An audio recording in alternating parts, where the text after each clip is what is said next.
सावन माह में भगवान शिव और माता पार्वती की पूजा करने का विधान है। इस महीने में कांवड़ यात्रा की शुरुआत होती है।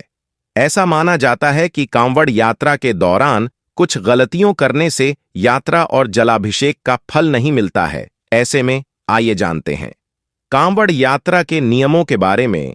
देवों के देव महादेव को सावन का महीना बहुत प्रिय है और यह महीना उनकी पूजा अर्चना के लिए समर्पित होता है। इस माह में भगवान शिव और माता पार्वती की विशेष पूजा अर्चना की जाती है।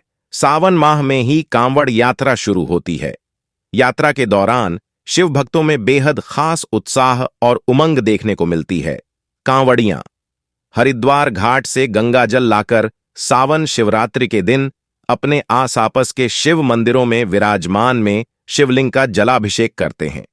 धार्मिक मान्यता है कि ऐसा करने से भक्तों के सभी पाप धुल जाते हैं और हर मनोकामना की पूर्ति होती है।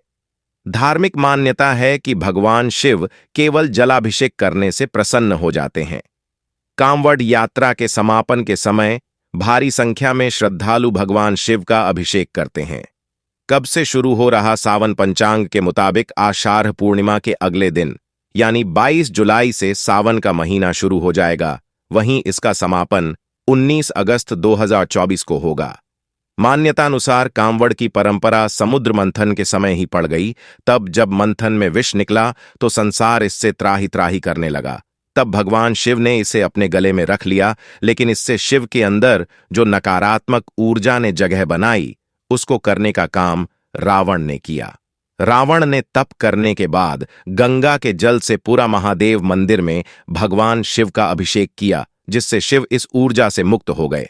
कब से शुरू होगी कांवड़ यात्रा? हिंदू पंचांग के अनुसार इस साल कांवड़ यात्रा 22 जुलाई 2024 से शुरू होगी। वहीं इस यात्रा का समापन 2 अगस्त 2024 यानी सावन शिवरात्रि पर होगा। कांवड़ यात्रा के नियम। यात्रा के दौरान कांवड़िये को गलती से भी जमीन पर नहीं रखना चाहिए। अगर आपको शौच आदि के लिए रुकना पड़ रही तो कांवड़िये को ऊंचे स्थान पर ही रखें। इसके अलावा बिना स्नान किए कांवड़िये को छूना वर्जित माना जाता है। कांवड़िये यात्रा के दौरान मांस, मदिरा और तामसिक चीजें नहीं खानी चाहिए। पूर्ण भक्तिभाव के साथ यात्रा करनी चाहिए। यात्रा के दौरान किसी के प्रति मन में गलत विचार नहीं रखने चाहिए। कांवड़ यात्रा के दौरान जूते, चप्पल आदि नहीं पहने जाते हैं। कांवड़ यात्रा के दौरान सभी कांवड़िये नंगे पैर ही यात्रा साल 2024 में सावन माह की शुरुआत 22 जुलाई से हो रही है। हिंदू धर्म में सावन के पवित्र महीने में कांवड़िये यात्रा की परंपरा न केवल प्राचीन है बल्कि बहुत लोकप्रिय भी है। आइए जानते हैं कांवड़िये यात्रा से जुड़े महत्वपूर्ण नियम क्या हैं। सावन भगवान शिव का प्रिय महीना है। मान्यता है कि इस महीने में उनकी पूजा करने से जीवन में सुख, शांति और सौभाग्य में वृद्धि होती है। सावन में भगवान भोलेनाथ को विशेष रूप प्रसन्न करने के लिए लोग कांवड़िये यात्रा करते हैं। यह काफी प्राचीन और लोकप्रिय परंपरा है। भक्त और श्रद्धालु गंगा, नर्मदा, शिप्रा और गोदावरी जैसी पवित्र नदियों से जल को कांवड़िये से ढोकर अपने क्षेत्र के प्रसिद्ध शिव मंदिरों में भगवान शिव का जलाभिषेक करते हैं। हाल के वर्षों में सावन के पवित्र माह में की जाने वाली कांवड़ यात्रा के प्रति लोगों का रुझान और उत्साह काफी बढ़ा है। भक्त और श्रद्धालु गाजे बाजे के साथ कांवड़ यात्रा पर जाने लगे हैं। बहुत सख्त हैं। कांवड़ यात्रा के नियम आपको बता दें। सावन के महीने में की जाने वाली कांवड़ के नियम बहुत सख्त हैं। जो कांवड़िया पवित्रता, श्रद्धा पूर्वक और नियमबद्ध होकर यात्रा संपन्न करते हैं, केवल उनकी ही कांवड़ यात्रा सफल मानी जाती है। कहते हैं कांवड़ यात्रा के नियमों के टूटने या उल्लंघन करने से भगवान जितनी जल्दी प्रसन्न होते हैं उतनी ही जल्द क्रोधित भी हो जाते हैं। इसलिए जो शिव भक्त और श्रद्धालु पहली बार कांवड़िये यात्रा पर जा रहे हैं उनको कांवड़िये के महत्वपूर्ण नियम जान लेने चाहिए। कांवड़िये यात्रा के दौरान पवित्रता और शुचिता का सबसे अधिक ध्यान रखा जाता है। पूरे कांवड़िये यात्रा के दौरान कांवड़िये को भूल से भी धरती पर रखना मना है। इसे किसी स्टैंड या पेड़ डीडीएच की डालियों पर लटका कर रखा जाता है। पूरी यात्रा के दौरान तामसिक भोजन करने की मनाही है। प्याज, लहसुन, मांस, मछली, अंडा, शराब और अन्य नशे का इस्तेमाल वर्जित है। पूरी यात्रा के दौरान नंगे पांव चलना अनिवार्य है। चप्पल, जूते, सैंडल आदि पहनने की मनाही है। कांवददिएच यात्रा के दौरान मल मूत्र त्याग से पहले कांवददिएच को स्टैंड पर लटकाने के बाद काफी दूर, जहां से कांवददी न दिखे, मलमूत्र त्याग किया जाता है। इसके बाद स्नान कर फिर से कांवददी उठाया जाता है। सुबह और शाम कांवददी की विधिवत पूजा करनी अनिवार्य है, बिल्कुल वैसे ही जैसे कि भगवान शिव की पूजा करते हैं। सोकर उठने के बाद या भोजन करने के बाद स्नान करके ही कांवददेज उठाया जाता है। कांवददेज यात्रा के दौरान हर समय बोल बम या हर हर महादेव का जय घोष करना जरूरी है। बहुत से लोग शिव मंत्र एयूएम नमः शिवाय का जाप भी करते हैं। कांवददेज यात्रा के दौरान किसी भला बुरा कहना, गाली देना या झगड़ा करना बिल्कुल मना है। किसी का अपमान या अनादर करने से कांवददेज यात्रा का फल प्राप्त नहीं होता है।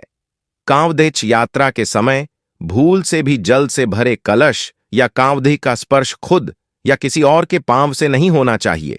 इससे जल अशुद्ध हो जाता है, जिसे भगवान शिव को नहीं चढ़ाना चाहिए। कांवडीडीएच यात्रा से ढोकर लाए जल से भगवान शिव का जलाभिषेक करना अनिवार्य है और सबसे पहले भगवान शिव को अर्पित करने के बाद मां पार्वती और अन्य देवी देवताओं को अर्घ्य देना चाहिए। इस साल 22 जुलाई 2024 से शिव जी के प्रिय माह सावन की शुरुआत हो रही है। सावन का महीना शुरू होते ही कांवड़ यात्रा भी शुरू हो जाती है। सावन के महीने में पूरे उत्तर भारत और अन्य राज्यों से कांवड़िए किसी पवित्र धाम जाते हैं और वहां से गंगा जल लाकर महादेव का जलाभिषेक करते हैं। कांवड़ यात्रा के दौरान कांवड़ियों को सैकड़ों किलोमीटर दूर तक नंगे पैर ही चलना होता है। यात्रा के दौरान कांवड़ को जमीन पर नहीं रखा जाता है। यात्रा के दौरान शिव भक्त अनेक कठिनाइयों का सामना करते हुए गंगा जल लाते हैं और उससे भगवान शिव का जलाभिषेक करते हैं। लेकिन क्या आपने कभी यह सोचा है कि आखिर कांवड़ यात्रा की शुरुआत कब से हुई या पहला कांवड़िया कौन था? तो चलिए हम आपको बताते हैं पहले कांवड़िए का नाम और इससे जुड़ी दिलचस्प कथा। आखिर कौन था पहला कांवड़िया? पौराणिक कथा के अनुसार एक बार सहस्त्रबाहु आर्षि जमदग्नि के यहाँ पहुंचे थे। आर्षि जमदग्नि ने उनकी सेवा और आदर में जबरदस्त व्यवस्था की। सहस्त्रबाहु भी आर्षि के आदर सत्कार से बहुत प्रसन्न हुआ, परंतु उसे यह बात समझ में नहीं आ रही थी कि आखिर एक साधारण एवं गरीब आर्षि उसके और उसकी सेना के लिए इतना सारा खाना कैसे जुटा पाया, और वह इसका उत्तर जानने के लिए उतावला हो गया। फिर उसने अपने सवाल का उत्तर जानने के लिए अपने सैनिकों को काम पर लगा दिया। आखिरकार उसके सवाल का जवाब ढूंढ ही लिया। सैनिकों ने सहस्त्रबाहु को बताया कि आर्षि जमदग्नि के पास एक कामधेनु नाम की दिव्य गाय है, जिससे कुछ भी मांगो वह सब कुछ प्रदान करती है। जब राजा को यह ज्ञात हुआ कि इसी कामधेनु गाय के कारण आर्षि जमदग्नि संसाधन जुटाने में कामयाब हो पाया, तो उस गाय को प्राप्त करने के लिए सहस्त्रबाहु के मन लालच उत्पन्न हो गया। उसने आर्षि से कामधेनु गाय मांगी, परंतु आर्षि जमदग्नि ने कामधेनु गाय देने से मना कर दिया। इस पर सहस्त्रबाहु क्रोधित होकर आर्षि जमदग्नि की हत्या कर दी। वहीं जब परशुराम को पता चला कि सहस्त्रबाहु ने कामधेनु गाय प्राप्त करने के लिए उनके पिता आर्षि जमदग्नि की हत्या कर दी है, तो उन्होंने सहस्त्रबाहु की सभी भुजाओं को काटकर उसकी हत्या कर डाली। इसके बाद परशुराम ने कठोर तपस्या से अपने पिता जमदग्नि को पुनः जीवन दान दिया।